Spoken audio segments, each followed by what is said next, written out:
Hey guys, in today's video we are going to be reviewing the Sigma 90mm f2.8. It's a little bit noisier than I'd hoped. I might have to change location and I'll get back to you.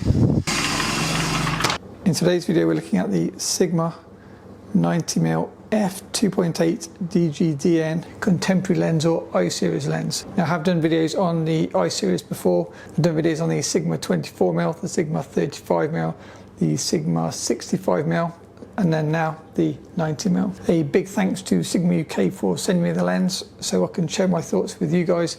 For any of you on the fence looking for a 90mm lens for, in this case, L mount, but also for Sony mount, Sony E mount if you're a Sony shooter. And then because it's a compact lens, I thought I'd hire a bike and go out exploring to share some real life photos with you. Let's get into the video. Also coming up, I managed to organise a model shoot on the last day of the trip, so I tested both the video capabilities of the Sigma 90mm and then also shot some of my usual black and white portraits. Finish. Hey guys, Matt here from MrLeica.com. If you've seen this channel before, we often talk about Leica equipment. In L mount I've got the Leica SL and the Lumix S5, but I tend to review a lot of manual focus lenses compared to autofocus lenses. So it'd be interesting to see if this lens impresses me enough for me to recommend it to you guys. So if we take a closer look at the lens, it's an all metal body design with third stop aperture clicks and a nice clicky aperture scale. It's got a 55mm front field size as shown on the top, and the only settings it's got is a autofocus on and off switch. The optical design is 11 elements in 10 groups with 9 aperture blades. You can't see it stop down because of the lens design. Size wise, this is a compact lens and it's about the same size as the Voigtlander SL2S lens with the adapter attached. The lens comes supplied with a metal lens hood, a metal lens cap and a normal lens cap. I found that even a 52mm Phillips cap will fit in an emergency. This is a lightweight lens, only 295 grams or 10.4 ounces. One of the amazing features about this lens is that it has a minimum close focus distance of only 0.5 meters. So really close and much closer than the Voigtlander lenses, which are only 0.9 meters. The reason I keep talking about the Voigtlander lenses is because they're my benchmark 90mm lens. They will be my recommendation for anybody wanting a manual focus 90mm lens 2.8. This lens has no built-in image stabilization, so you need to use the image stabilization in the body that you're using. Huge thanks to my awesome patrons for supporting the channel. Patreon is my teaching platform, and for more information click below. This lens costs £549 or $639. Before I flew out I knew I needed something to carry the Leica SL camera in for cycling, so I got on Amazon and found this Evoc hip pack. It's actually really spacious, and with the 90mm lens attached I still had space for like food and little waterproof thing and various other bits. So if you're on the market for something where you want to carry biggish cameras and have the weight on your hips, these bags are really good. I can put links below, but I was really impressed, and as you can see you've got like padding and everything else. The next thing I needed for my plan was a bike to get around with, so I googled bike shops in Playa Honda in Lanzarote and found Max's bike shop. Max kindly sorted me out with bike, helmet, shoes, pretty much, as well as a bike, pretty much everything I needed because my shoes didn't fit the pedals on this particular bike. So massive thanks to Max, and then I headed out with my camera to see what I could find. The weather looked pretty decent in the kind of at sea level, but as I climbed up it kind of got cloudier and cloudier the higher up I went.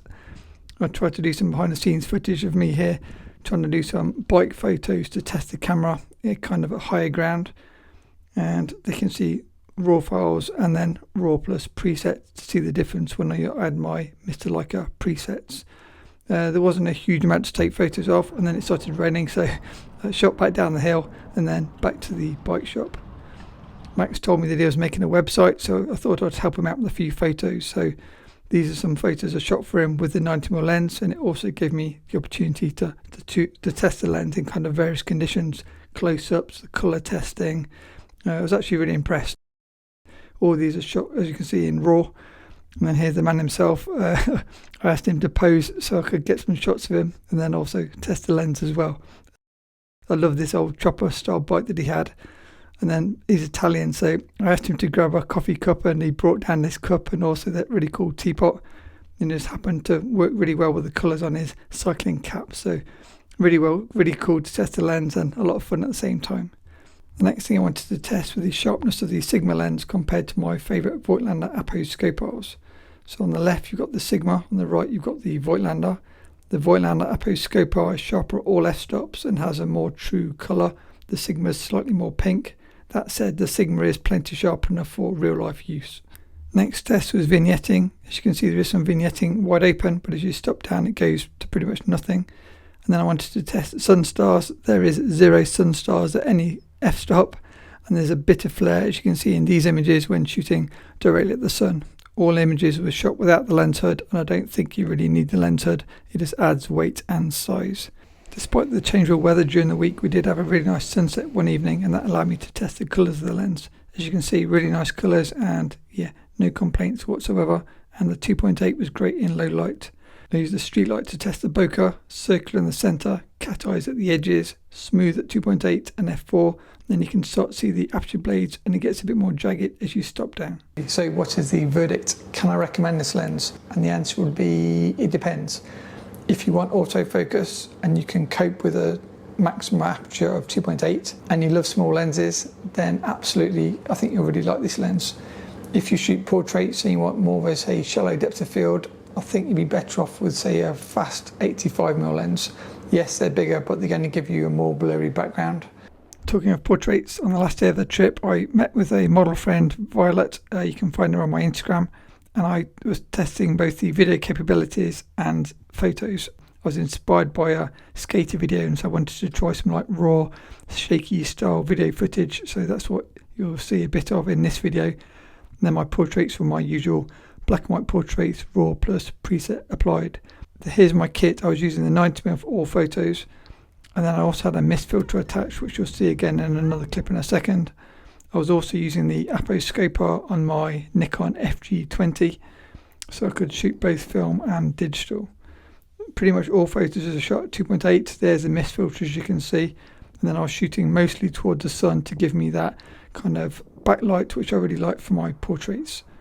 This is me trying to test video. The autofocus video capabilities of the Leica SL is rubbish, so I pretty much turned autofocus off and then tried to keep the same distance from the model and walk back to take those bits of footage. If you are not bothered about autofocus lenses, the same as me, I'd still probably recommend the Voigtlander APO-Skopar over the Sigma, for the main reason that the manual focus lenses can be used on film bodies and either have the M-mount Voigtlander on your M-mount camera or have the Nikon mount Voigtlander on your Nikon camera. If you have no interest in film photography, this is probably a great lens to check out.